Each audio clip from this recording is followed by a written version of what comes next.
warahmatullahi wabarakatuh. Kita masuk ke part 2 gitu ya.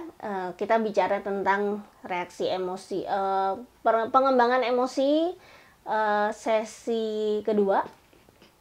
Kemarin saya sampaikan bahwa ada indikator-indikator tertentu nih yang bisa kita amati pada diri anak, yang itu menandakan mereka sudah mencapai kematangan emosi. Mereka sudah bisa menguasai emosinya gitu ya. Apa saja itu? Yang pertama, indikator yang pertama nanti akan kita bahas satu-satu ya. Di video ini kita akan bahas bagaimana setiap indikator ini akan kita ulas. Kemudian bagaimana cara kita membantu anak yang belum bisa mencapai indikator ini. Jadi ada 8 indikator untuk anak yang bisa kita katakan emosinya bagus nih, emosinya udah mateng, atau anak ini memiliki kecerdasan emosi gitu ya. Yang pertama, anak dapat melepaskan stres dengan cara yang tepat. Itu yang pertama. Anak dapat melepaskan stres dengan cara yang tepat. Nah, silakan Anda pahami dulu. Kemudian indikator yang kedua, anak dikatakan memiliki emosi yang baik adalah ketika dia mampu mengekspresikan kemarahan dengan kata-kata. Jadi Anda perhatikan di sini ya, kita tidak menghilangkan atau kita tidak bisa sebagai manusia menghilangkan stres, menghilangkan rasa marah, nggak mungkin gitu ya. Maka yang bisa kita lakukan adalah mengelola itu. Kalau lagi stres, ya dilepaskan stresnya dengan cara yang baik. Kalau lagi marah, dilepaskan kemarahannya dengan kata-kata. Kemudian yang ketiga, dapat bersikap tenang di situasi yang mengejutkan, di situasi yang sulit, yang membuat takut gitu ya. Dapat tetap tenang walaupun situasinya mendebarkan gitu ya. Misalnya masuk ke rumah hantu gitu ya, nggak panik gitu anaknya. Kemudian yang keempat, mampu menunjukkan kesedihan dengan cara yang tepat. Ketika dia sedih dengan cara yang tepat, yang memang itu bisa diterima oleh masyarakat gitu ya. Kemudian yang kelima, mampu mengontrol dirinya dalam menghadapi situasi yang sulit. Gitu, kalau dia mengalami kesulitan, situasi yang mengejutkan gitu ya, yang menurut dia apa nih sesuatu yang tidak dia tahu sama sekali, maka dia bisa melakukan kontrol diri atas situasi itu. Kemudian yang ke-6, menunjukkan rasa suka,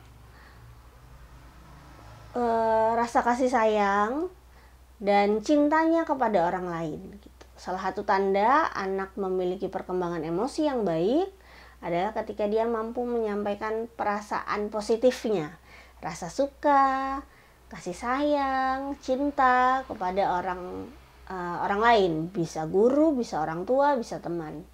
Kemudian yang ke-7, tandanya anak punya emosi yang baik itu adalah anak mampu menunjukkan ketertarikannya terhadap kegiatan yang ada di kelas. Kegiatan di kelas itu biasanya adalah kegiatan-kegiatan baru yang fungsinya adalah menambah pengalaman mereka.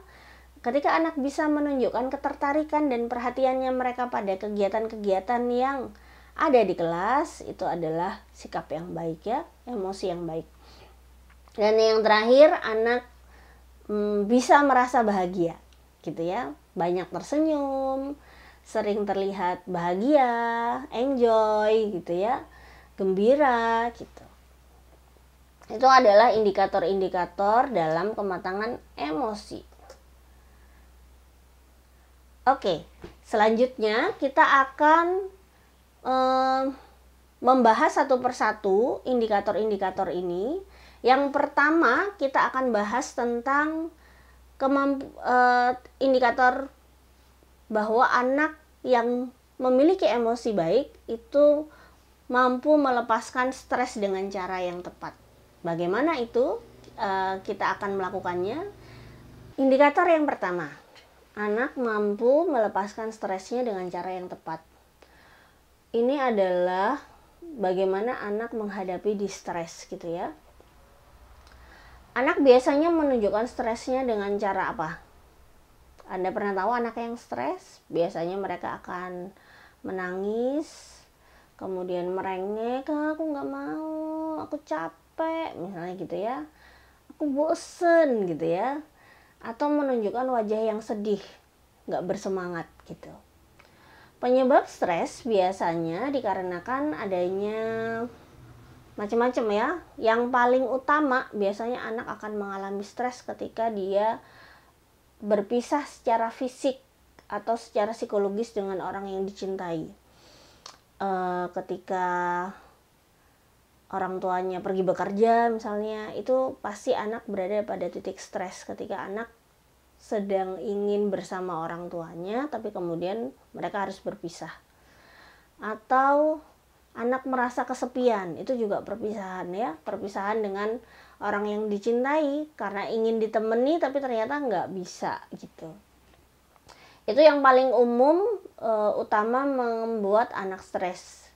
Namun ada juga pengalaman-pengalaman lain, misalnya ketika anak merasakan sakit secara fisik, ada yang luka misalnya, atau dia habis ketatap sesuatu misalnya, dia mengalami sakit secara fisik, dia pasti juga akan stres di situ. Kemudian yang kedua, ketika anak dijauhi oleh teman-temannya, itu dia pasti akan mengalami stres juga. Kemudian menerima bully, bullying itu penyebab stres yang cukup parah. Atau anak merasa tidak nyaman, tidak pede sama penampilannya, itu juga bisa menimbulkan stres. Misalnya kita memberikan pakaian yang menurut kita lucu tapi menurut anak malu gitu ya, itu pasti stres banget tuh. Dan yang terakhir, biasanya anak akan mengalami stres ketika dia belum menguasai skill tertentu. Jadi kalau mereka pengen bisa sebuah kemampuan tapi ternyata dicoba ternyata gagal, nah itu anak biasanya akan merasakan distres yang cukup besar gitu ya.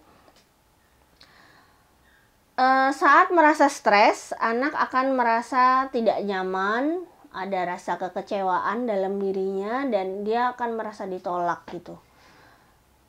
Jadi itu kenapa stres ini bisa berbahaya, karena akan merusak self esteem anak.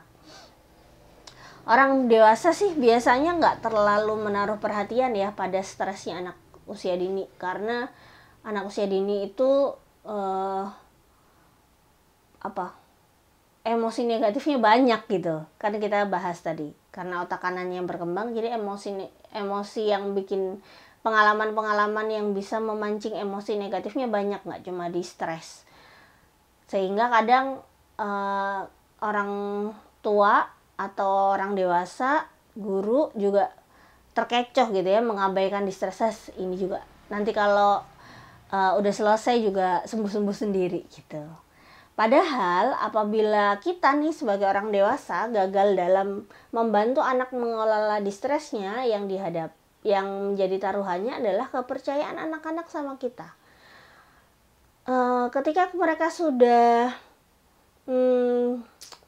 menjadikan kita bagian dari hidup mereka, dan ketika mereka kemudian mengalami stres, itu sebenarnya kita sangat diharapkan untuk bisa membantu mereka keluar dari situasi stres tersebut.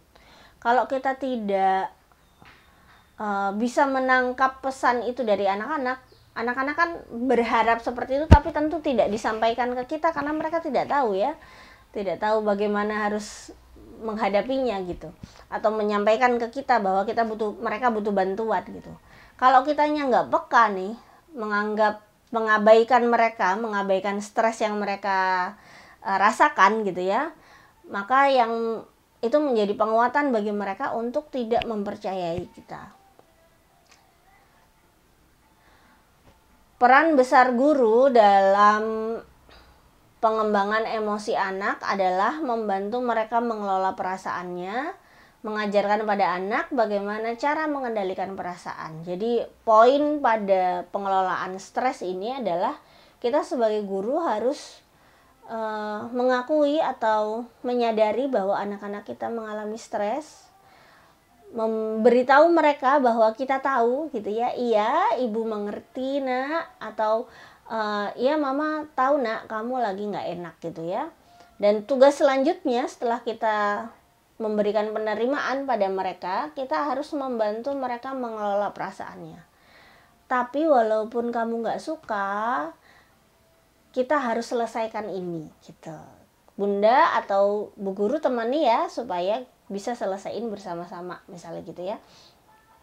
Dengan begitu kita juga akan mengajarkan pada anak bagaimana cara mengendalikan perasaannya. Boleh kesel dengan tugas ini, tapi ditahan dulu ya keselnya gitu misalnya. Sesungguhnya anak akan melihat cara guru dalam menangani masalah-masalah emosi yang terjadi pada mereka. Seorang guru yang dekat dengan anak melaporkan bahwa ketika anak-anaknya, murid-muridnya ini mengalami stres, akibat penyebab stresnya banyak, ada yang karena perpisahan keluarga, ada yang karena kelahiran saudara, jadi aduh punya adik nih padahal belum pengen punya adik gitu ya, itu stres gitu. Kemudian ada orang anggota keluarga yang mereka sayangi sakit gitu tuh, mereka akan cenderung murung dan tertekan dengan keadaan itu. Nah, pada situasi-situasi seperti ini sangat disarankan bagi guru untuk memberikan perhatian ekstra. Misalnya memberikan pelukan yang lebih banyak, membersamai anak-anak ketika mereka stres, kemudian memberikan waktu privat bersama guru untuk anak menceritakan apa yang dia rasakan, menceritakan apa yang dialami gitu ya. Jadi guru perlu menyediakan ruang privat untuk yang di situ hanya ada guru dan anak, terus ngobrol enak gitu ya. Kalau kemudian sikap stres anak ini direspon dengan negatif oleh guru, misalnya ini kadang anak ketika merasa stres dia cenderung kurang memperhatikan kita sebagai gurunya, atau justru bahkan melakukan hal-hal yang di luar kita minta gitu ya, di luar yang kita harapkan. Terus kemudian kita respon itu sebagai bentuk pembangkangan, kemudian kita hukum mereka misalnya, itu tidak akan membantu ya. Itu hanya akan menghasilkan luka yang semakin parah. Stres dan marahnya bertambah gitu. Lalu bagaimana jika anak belum bisa menyalurkan stresnya dengan cara yang baik, dengan cara yang tepat? Yang bisa kita lakukan adalah yang pertama, kita perlu membuat anak sadar gitu ya. Jadi kalau misalnya mereka terlalu sibuk sama pikirannya sendiri, saking tertekannya, kita perlu memegang anak, menggoyang-goyangkannya gitu ya, supaya mereka sadar. Dibuyarkan lamunannya gitu. Kemudian yang kedua, meminta anak untuk memegang mainan yang mudah dipeluk gitu. Jadi kita bisa berikan mainan pada anak yang itu mudah dipeluk, misalnya boneka, boneka beruang yang gede gitu ya, bisa, atau sesuatu yang lembut yang itu bisa mereka peluk untuk dijadikan pegangan gitu ketika lagi stres. Atau juga kita bisa menggunakan material-material atau bahan-bahan belajar yang itu sifatnya menenangkan, yang nyaman dipegang gitu ya. Apa tuh contohnya? Bisa Play-Doh, bisa squeezy. Nah, itu ya. Kita berikan mainan squeezy yang jadi bisa mereka mainkan dan menimbulkan rasa nyaman gitu. Yang keempat, kita bisa ajak anak-anak untuk bercerita dengan boneka. Jadi kita ajak ngobrol tapi dengan boneka, seakan-akan mereka ngobrol sama boneka gitu ya. Di situ biasanya anak akan melepaskan perasaan stresnya. Yang terakhir, kita bisa bacakan buku ke anak-anak tentang bagaimana menghadapi permasalahan, menghadapi stres gitu.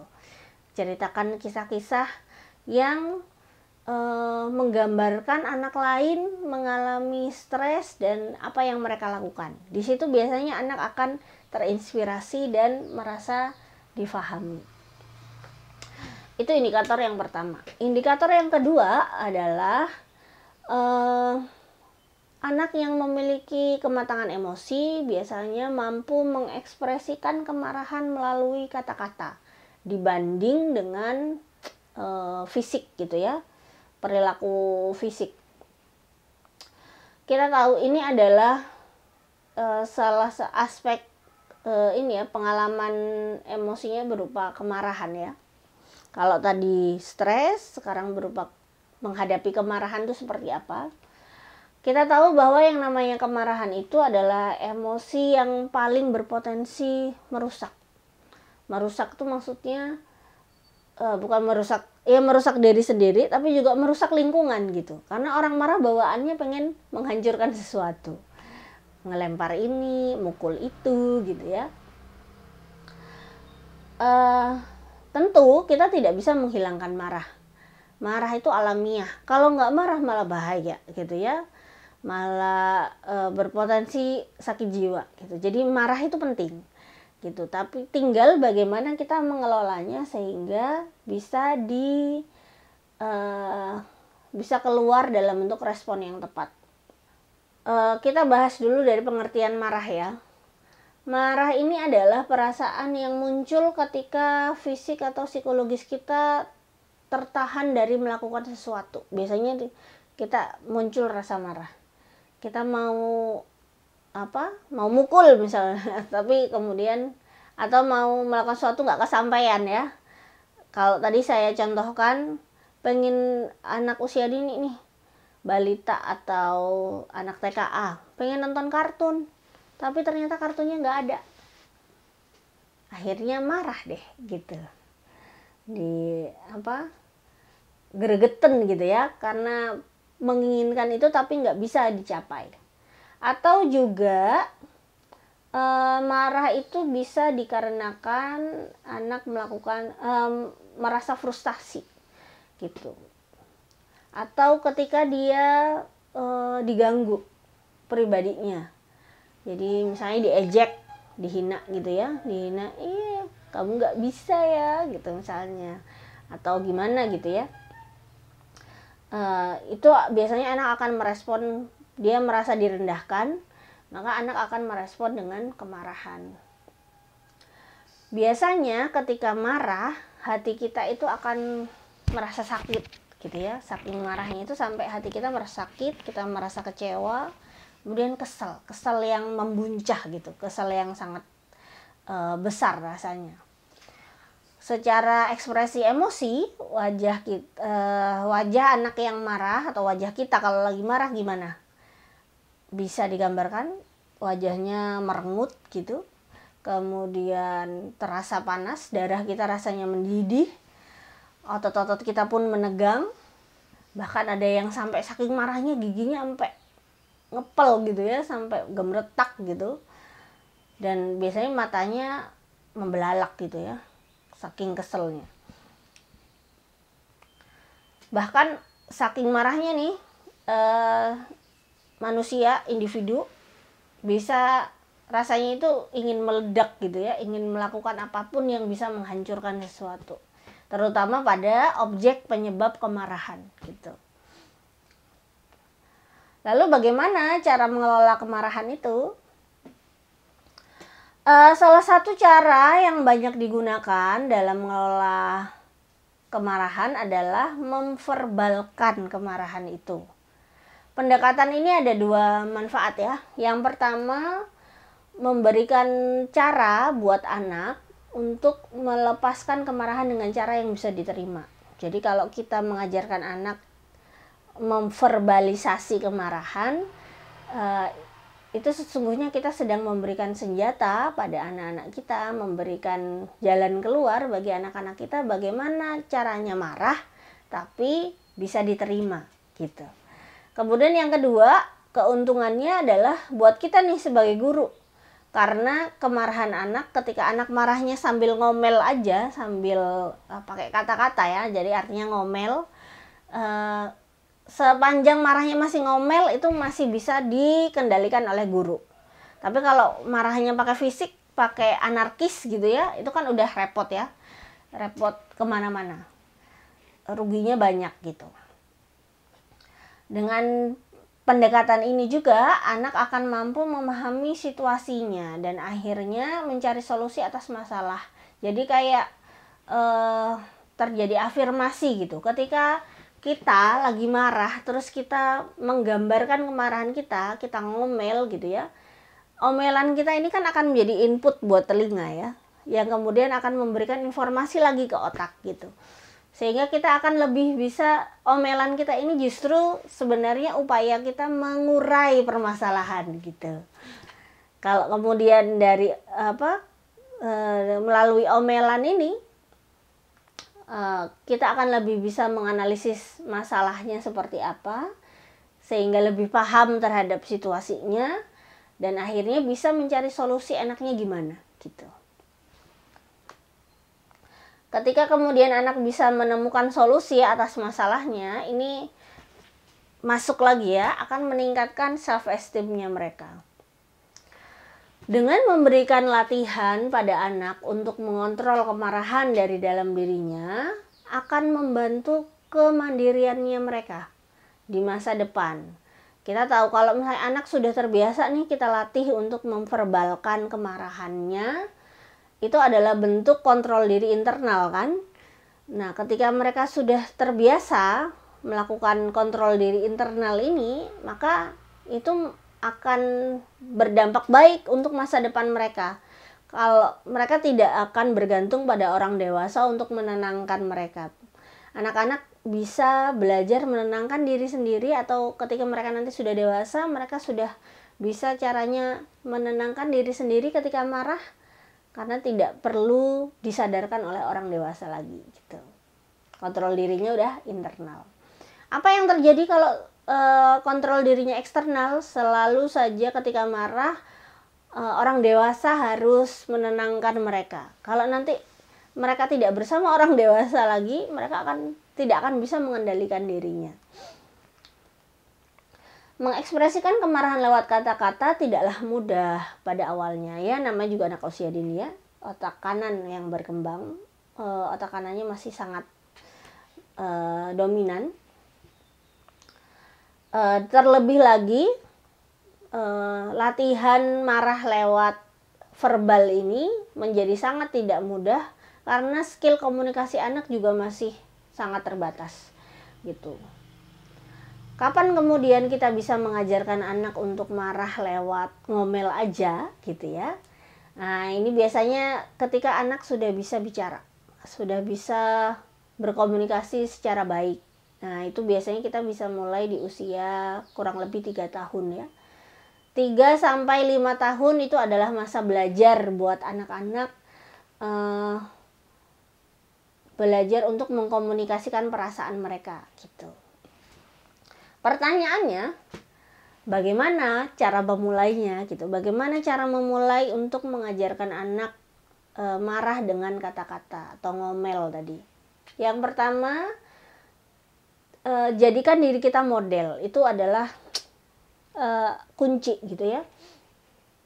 Ketika kita bisa menjadi teladan dalam kemarahan gitu ya, mulai dari marah ketika memang waktunya marah, kemudian marahnya dengan cara yang baik tadi, yaitu dengan berkata-kata, menyampaikan kemarahan. Jadi bentuk konkretnya adalah jika kita marah, ceritakan apa yang kita rasakan kepada anak-anak dan kenapa merasakan itu. Misalnya, anak-anak, ibu sangat kecewa sama kalian. Kalian tidak merapikan mainan setelah digunakan gitu ya. Kalau sampai mainannya hilang bagaimana? Yang rugi kan kita semua gitu. Jadi kita diajak anak-anak untuk menalar apa yang terjadi ketika mereka melakukan kesalahan gitu. Yang kedua, Kita bisa sampaikan pada anak-anak bahwa yang membuat Anda marah itu adalah perilaku mereka. Itu nggak boleh ketinggalan ya. Setelah kita sampaikan bahwa kita marah, kita sampaikan penyebab kita marah apa, kita juga sampaikan bahwa yang membuat kita marah itu perilaku mereka. Sehingga itu tidak mempengaruhi kasih sayang kita kepada mereka, tidak membuat kita membenci mereka gitu ya. Tapi kita memprotes perilakunya saja. Bagaimana cara mengajarkan anak mengelola kemarahannya? Cara yang ketiga adalah dengan selalu ikut campur setiap anak menunjukkan kemarahan. Dan kita tidak boleh bosan untuk berulang-ulang kali membantu mereka menyampaikan kemarahannya dengan kata-kata. Jadi kita tahu yang namanya anak usia dini, karena otak kanannya masih sangat dominan mempengaruhi mereka, sehingga kemudian ketika mereka mengalami kemarahan, bawaannya itu pasti melakukan tindakan-tindakan fisik gitu ya. Sehingga kita harus selalu ikut campur nih ketika mereka mengalami kemarahan gitu. Ikut campur dalam arti mengingatkan mereka, ayo nggak boleh marahnya sambil mukul, nggak boleh marahnya sambil lempar-lempar gitu. Gimana marah yang tepat? Yuk ceritakan kamu marahnya kenapa gitu misalnya ya. Dan itu harus dilakukan berulang-ulang. Guru tidak boleh bosan. Guru tidak boleh bilang, kan udah bunda ajarin atau kan udah bu guru ajarin gimana caranya marah yang benar. Nggak boleh ya, karena anak pasti akan lupa. Setidaknya minimal 3 tahun ya kita harus ajarkan sehingga mereka menjadi terbiasa. Yang keempat, ajarkan anak pilihan kata-kata yang dapat digunakan untuk mengekspresikan kemarahannya. Jadi jangan hanya mendampingi saja, tapi juga kita perlu biasakan anak dengan kata-kata yang boleh digunakan atau yang layak digunakan ketika marah. Jangan sampai anak kemudian marah, betul marahnya dengan kata-kata, tapi dengan kata-kata yang tidak baik misalnya gitu ya, yang mereka terima dari semua pengalamannya, baik dari televisi, dari berbagai sumber informasi apapun gitu ya, atau dari pergaulan bahkan. Jangan sampai seperti itu gitu. Kita perlu ajarkan anak-anak kata-kata yang baik, pilihan kata yang tepat untuk menggambarkan kemarahan mereka. Yang kelima, jika anak belum masih kesulitan gitu ya untuk menyampaikan kemarahannya dengan kata-kata, kita bisa membangunkan mereka atau menyediakan bagi mereka yang namanya sudut emosi atau sudut perasaan gitu di kelas. Di situ kita akan sudut emosi ini atau sudut perasaan ini bisa kita isi dengan gambar-gambar ekspresi berbagai emosi, termasuk diantaranya ekspresi marah, seperti apa wajahnya orang marah. Lalu kita diskusikan nih pada anak-anak, kira-kira wajahnya orang marah tuh cakep apa jelek ya, misalnya gitu ya.